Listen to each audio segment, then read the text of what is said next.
बिस्मिल्लाहिर्रहमानिर्रहीम। इस वीडियो में हम डिस्कस कर रहे हैं पीमा क्यूएटी इंग्लिश पेपर क्लास 5 के बारे में।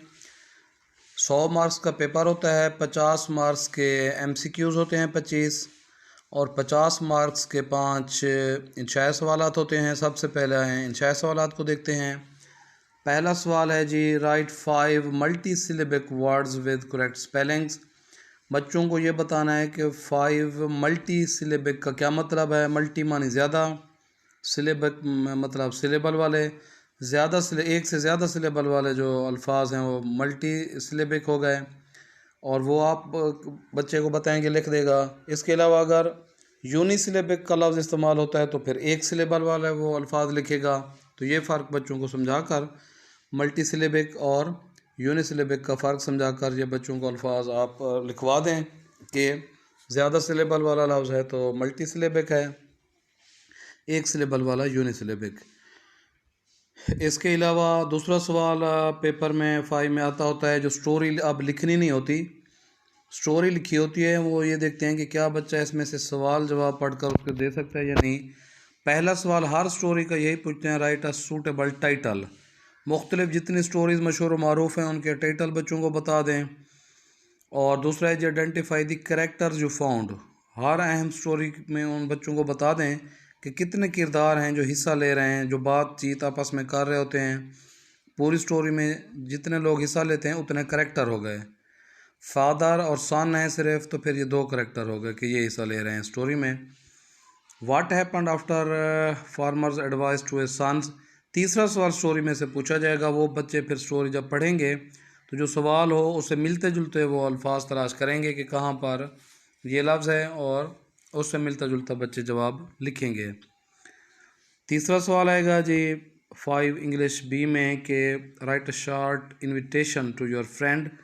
3 और 4 में जस्ट 4 लाइनें बच्चे ने लिखनी थी कि फॉर, व्हाट, वेयर, डेट और टाइम, वो 4 लाइनें लिखनी थी बच्चे ने। इधर जो है 2-3 लाइनों में इनविटेशन पूरी बनाकर भी बच्चा लिखेगा, जिसमें मदऊ किया जाएगा। और जैसा कि किसी को मुखातिब करके लिखना है कि dear Ali, we have arranged an annual programme in our school, और उसके आगे लिखेंगे कि you must participate in it, we shall be thankful to you. इस तरह की 2-3 लाइनें बनवा कर बच्चे को लिखवा दें। उसका नमूना हम व्हाट्सएप पर लिख कर भेज देंगे। तो एक इनविटेशन बनाकर लिखने के बाद फिर नीचे 4 लाइनें आपने वही बच्चे को लिखवानी है कि फार के लिए ये पता हो कि किस चीज़ के लिए हो रहा है प्रोग्राम। उसमें फिर डेट लिखें कि क्या है, टाइम लिखें क्या है, नेम ऑफ सेंडर लिखें, और आखिर में एड्रेस लिख दें कि किस एड्रेस पर आना है। अगला सवाल है जी, make sentences from the given words. अल्फाज के जो जुमले हैं ये बनाना बच्चों को डेली सिखाएंगे तो स्किल उनकी इम्प्रूव होगी, नहीं तो ख़ुद से नहीं बना सकेंगे। बच्चों को कहें जो लफ्ज़ है आपको वो बुक वाला जुमला याद आता है तो वो लिख दें। वो याद नहीं आता, बच्चा अब देखता है कि मुझसे जुमला नहीं बन पा रहा, तो आखिरी हाल उसको ये बता दें कि किसी चीज़ का नाम है तो उसको आई लाइक उसके साथ लिख दें। और अगर कोई वर्ड है उसके साथ कोई बना बनाए फ़िक्रे भी 2-3 दे दें, जैसे I do not know the meaning of, उसका मानी लिखते वो लफ्ज़ वही लिख दें, या द मीनिंग ऑफ वो वर्ड लिखे इज़ वेरी टफ़ या वेरी इजी। इस तरह के 3-4 फिक्स फ़िक्रे भी बना दें बच्चों को, लेकिन उसमें से मे बी कम नंबर देते हैं वो। सही फ़िक्रे जो हैं असल, तो वो बच्चों को वही प्रैक्टिस करवाएं कि जो लफ्ज़ है उसका सही फ़िक्रा बनाना सिखाएंगे डेली प्रैक्टिस, तो फिर बच्चों की अच्छी प्रैक्टिस होगी इंग्लिश में। आप वोकेबलरी के अल्फाज से ये प्रैक्टिस कराना सिखाएंगे। किताब में से कोई भी अहम नाउन, प्रोनाउन, वर्ब, एडजेक्टिव, इन 4 किस्म के अल्फाज लेकर उनके जुमले बनाना सिखाएं। आखिरी सवाल आएगा जी 5 इंग्लिश बी में कि डायलॉग का सवाल होगा। डायलॉग में खाली भी दे सकते हैं, बल्कि उसमें बच्चे लिखें बातें अपनी तरफ से, फिर लिख सकते हैं बच्चे के। अगर खाली ऊपर फ़िक्रे ना दिए गए हों तो फिर बच्चे लिख सकते हैं अस्सलाम वालेकुम, वालेकुम अस्सलाम, how are you, I am fine, where are you going, I am going to school. इस तरह के अपनी तरफ से भी बना सकते हैं अगर ऊपर फ़िक्रे ना हों। लेकिन इस मरतबा से उन्होंने फ़िक्रे दे दिए हैं, तो इन फ़िक्रों को देखकर फिर बच्चा तलाश करेगा कि किस तस्वीर के साथ से मिलता जुलता मैं फ़िक्रा लिख सकता हूँ। तो उस लाइन को पढ़े, फिर तस्वीर में देखे कि उससे मिलता जुलती कौन सी तस्वीर है, तो फिर उस बबल में ही वो फ़िक्रा बच्चे ने लिखना है। मिसाल के तौर पर पहला I use scale and duster to draw a map, तो उसमें स्केल और डस्टर देखे कि किस तस्वीर में है, फ़र्ज़ करें दूसरे में है, तो फिर दूसरे डब्बे में ये फ़िक्रा लिखेगा। ठीक है जी। आगे है कि I use highlighter and pencil in reading and writing, कि मैं हाईलाइटर और पेंसिल इस्तेमाल करता हूँ या करती हूँ, तो वो फिर देखे कि जैसे कि आखिरी बबल में आ जाएगा। इसी तरह फिर बच्चा देखता जाएगा कि किस तस्वीर में ये फ़िक्रा उससे मिलता जुलता है, वहाँ लिखेगा। तो इसकी जगह पर कभी ऐसा भी वो दे देते हैं सवाल के मुमतहन एक पैराग्राफ पढ़ता है, बच्चे सुनेंगे और उसमें से सवालों के जवाब आ जाते हैं, ये भी मुमकिन है, कभी आ सकता है। तो ये इस पेपर की प्रैक्टिस करवाएं। इसके साथ जो SBA का पेपर है उसमें भी जो सवाल आते हैं उनकी प्रैक्टिस एहतियातन करा लें। ज़्यादा चांस यही होता है जो 2023 हर साल का मॉडल पेपर आता है उसी के मुताबिक सवालात होते हैं। असल पेपर में ए पेपर है, उसके ऊपर नाम वल्दियत बाकी चीज़ें लिखी हैं, वहाँ बच्चा कुछ नहीं लिखेगा। बबल फिल करना सही सिखाएं बच्चे को कि ब्लैक बॉल पॉइंट के साथ कैसे उसने ये फिल करना है, हाफ फिल भी ना हो, खाली भी नहीं छोड़ना कोई जवाब। MCQ जो हैं 25 ये डिस्कस करते हैं। In which of the following word sound of WS silent, silent letter की ये प्रैक्टिस बच्चों को कराएंगे, किस में आवाज़ वो नहीं दे रहा, जैसा कि रांग में है कि W की आवाज़ अब नहीं आ रही, बाकी में वेदर वेल और वैन में आ रही है W की आवाज़। इस तरह नेट से सर्च कर लें साइलेंट वर्ड्स, तो काफ़ी सारी लिस्ट आ जाएगी, वो बच्चों को बता दें और बुक पर मौजूद हो तो वहाँ से करा दें। दूसरा, identify a new meaningful word by rearrange the letters of face, ये नया सवाल है, इसको एनाग्राम कहते हैं कि कोई भी वर्ड है उसके अल्फाज को आगे पीछे करके और अल्फाज बनाए, जैसा कि फेस के अल्फाज को आगे पीछे करके आप कैफ़े बना सकते हैं।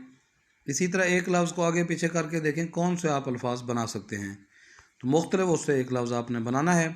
अगला है जी, choose the object with the initial vowel sound, कि कौन सा लफ्ज़ है जिसकी बच्चों को ये आपने समझाना है इनिशियल का क्या मतलब है। इनिशियल यानी शुरू में जिसकी वावल साउंड है, और इनिशियल की जगह अगर फाइनल का लफ्ज़ इस्तेमाल किया जाए तो उसका मतलब होगा कि आखिरी हर्फ आपसे पूछ रहा है वो। अगला सवाल है जी, आइडेंटिफाई द अनकाउंटेबल, तो ये काउंटेबल और अनकाउंटेबल बच्चों को सिखा दें। जो चीज़ें गिनी जा सकती हैं वो काउंटेबल, जो नहीं गिनी जा सकती वो अनकाउंटेबल। ये सवाल हैगा। पाँचवें जी, choose the opposite of the day, तो मुख्तलिफ वर्ड अपोजिट बच्चों को सिखा दें। उसमें से जो 4 आम तौर पर आए होते हैं ऑप्शन, हर 4 ऑप्शन का आप बच्चों को सवाल भी बना दिया करें, 4 सवाल, तो इसी तरह 4 पेपर आप खुद बना सकते हैं। छठा है, identify the word which has same pronunciation as of dare, dare की तरह की प्रोनाउंसिएशन कौन सा लफ्ज़ है जिसको डेयर की तरह बोलते हैं हम। नीचे भी डेयर है, फिर अगला DARE डेयर, FARE फेयर और BARE बेयर, तो सेम प्रोनाउंसिएशन डियर की कौन सी है, तो वो बच्चे ने बताना होगा कि उससे बिल्कुल मिलती जुलती कौन सी है। तो DR से मिलता जुलता ये DEAR वाला डेयर, तो ये बुक में देख लें, इस तरह के आपको होमोफोन्स वगैरह मिल जाएंगे, ना मिलें तो फिर नेट से इससे मिलते जुलते सर्च कर लिया करें। अगला है जी, look at the picture, identify the correct compound word, 2 अल्फाज का मजमुआ बच्चे ने बताना है कि कौन सा कंपाउंड वर्ड है जो 2 अल्फाज को मिलाकर एक बनाया गया, जैसा कि toothpaste, toothbrush, toothache, toothpick, इनमें से बच्चा बताएगा कौन सा लफ्ज़ है जो 2 अल्फाज को मिलाकर बनाया गया है। ये मुख्तलिफ कंपाउंड वर्ड की फ़हरिस्त तो उनको नेट से या मास्क में, जो पहले मिले तो मास्क में तलाश कर लिया करें, ना मिले तो नेट से कंपाउंड वर्ड तलाश करके मुख्तलिफ बच्चों को प्रैक्टिस करा दें। 8वां जी, find out the neuter gender among the following, बच्चों को बताएं इसमें मैस्कुलिन अगर पूछे तो मर्द का बताएं, फेमिनिन पूछे तो औरत का बताएं, और अगर न्यूटर जेंडर पूछ रहा है तो वो आप ऐसी जेंडर जो ना मैस्कुलिन है ना फेमिनिन है, जैसा कि बेजान कोई चीज़ है, जैसा इधर चेयर है, तो ये बच्चा बताएगा कि ये न्यूटर जेंडर है। नवा जी, I was in hurry so I wash the car, अब ये बच्चों को वो कहते हैं कि हर प्रोनाउन की दूसरी हालत बच्चा बना सकता हो, जैसे आई के साथ क्या लगेगा, वी के साथ क्या लगेगा, यू के साथ, तो आई के साथ माई सेल्फ बच्चे ने लगाना है। इसके साथ जो 4 ऑप्शन दिए गए, हिम सेल्फ बता दें बच्चों को ही के साथ लगेगा, हर सेल्फ शी के साथ लगना है जी, और इट के साथ इट सेल्फ। वी आ जाए तो आवर सेल्व्स लगाएंगे, यू आ जाए तो yourselves, they themselves लगेगा। तो ये बच्चों को फेहरिस्त बना दें। 10वां जी वी हैव कंप्लीटेड। अब ये भी उसी से मिलता जुलता है कि आवर होमवर्क इधर लगाना है, वी के साथ भी आवर बनता है। एंड में अगर आना था कोई लफ्ज़ तो उसमें अस फिर हम लगाते हैं। तो ये प्रोनाउन की मुख्तलिफ हालतें होती हैं, पोजेसिव केस और ऑब्जेक्टिव केस जो होता है। तो प्रोनाउन की तीनों हालतें हैं। प्रोनाउन की पहली हालत सब्जेक्टिव केस तो सारे बच्चों को पता होती है, I we you they he she it. इसकी दूसरी पोजेसिव केस बच्चों को बता दें कि आई का माई होता है, वही का आवर होता है, यू का यू आर, दे का दे आर, ही का एज, शी का हर। और उनकी आपने ऑब्जेक्टिव केस भी बता देने कि अगर वो हर्फ एंड में आ रहा है तो फिर वी का आप अस लिखेंगे, यू का यू आर लिखेंगे, दे का दैम लिखेंगे। ये बच्चों को आप बता देंगे।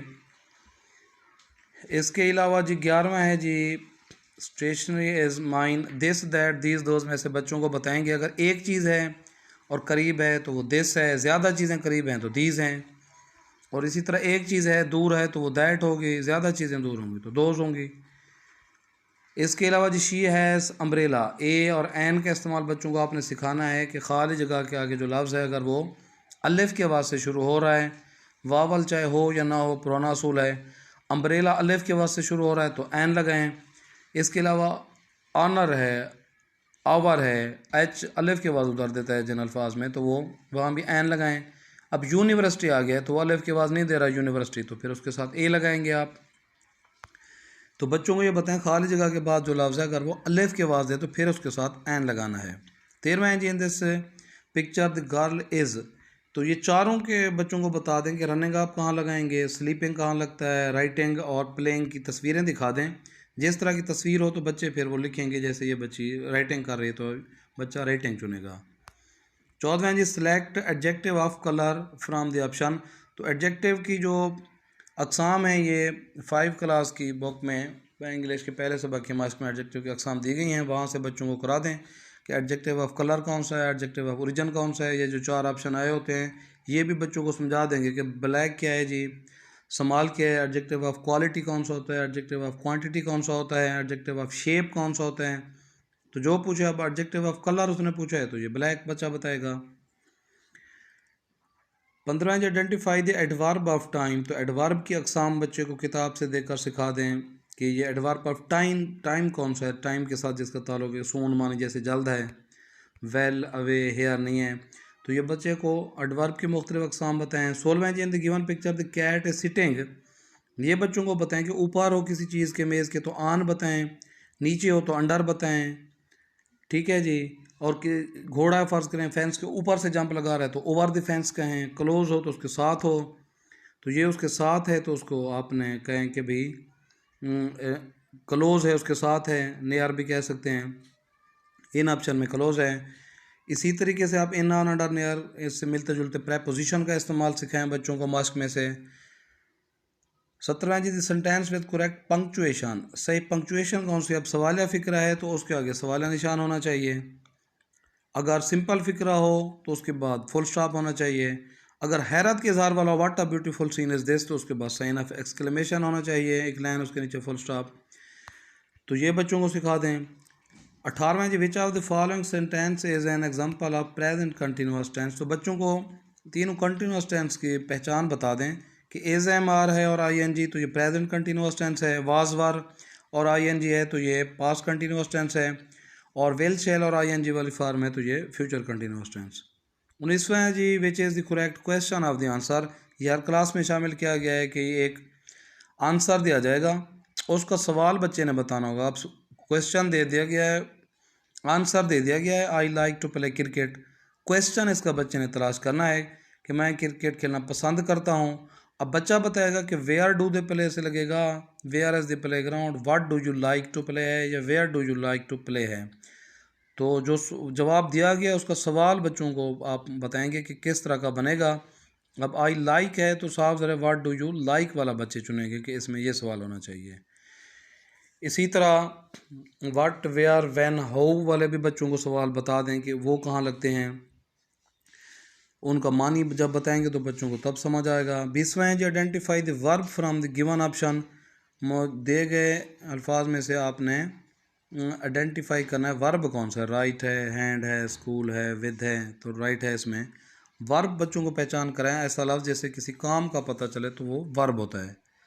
इसके बाद जी 5 सवाल पैराग्राफ से होंगे। पैराग्राफ बच्चा पढ़ेगा, सवाल पढ़कर उसके 4 ऑप्शन है, तो पहले सवाल पढ़कर बच्चा ऑप्शन पढ़ लेता रहे, फिर तलाश करे तो आसानी से तलाश कर लेगा। जो सवाल से मिलती जुलती लाइन होगी पैराग्राफ में तो उसमें जवाब होता है, वहाँ से वो इजीली तलाश कर लेगा। तो ये कम्प्रिहेंशन की प्रैक्टिस भी बच्चों को करें, ये भी आराम से आसान होता है इसमें से मार्क्स लेना। इस पेपर के साथ साथ आपने पिछले साल का मॉडल भी एहतियातन बच्चों को करा लेना है। और सबसे ज़्यादा अच्छा है जो इस साल बाकी स्कूलों का SBA का पेपर हो रहा है, उसका मॉडल पेपर पैक ने जारी किया, वो भी साथ बच्चों को करा दें। तो इससे मिलते जुलते सवाल जब बच्चे करेंगे तो इंशाल्लाह वो अच्छे मार्क्स ले जाएंगे। इस पेपर से समझा दें, इससे मिलते जुलते फिर पेपर हर टीचर कम से कम 4 ऑप्शन से मिलते जुलते 4 सवाल तो वो ख़ुद बनाएं, SBA से सवाल उठा लें और पिछले साल के पेपर से भी सवाल उठाकर करा दें। और हमने भी अपने गेस्ट पेपर में ये लिख दिए हैं कि किस किस सवाल से क्या क्या मिलता आएगा। ज़्यादा यही होता है जो अब 2023 का सैम्पल पेपर है, इसी से मिलता जुलता ही पेपर इंशाल्लाह बनेगा। तो बच्चों को प्रैक्टिस करा दें ताकि वो अच्छे मार्क्स लेकर पास हो सकें।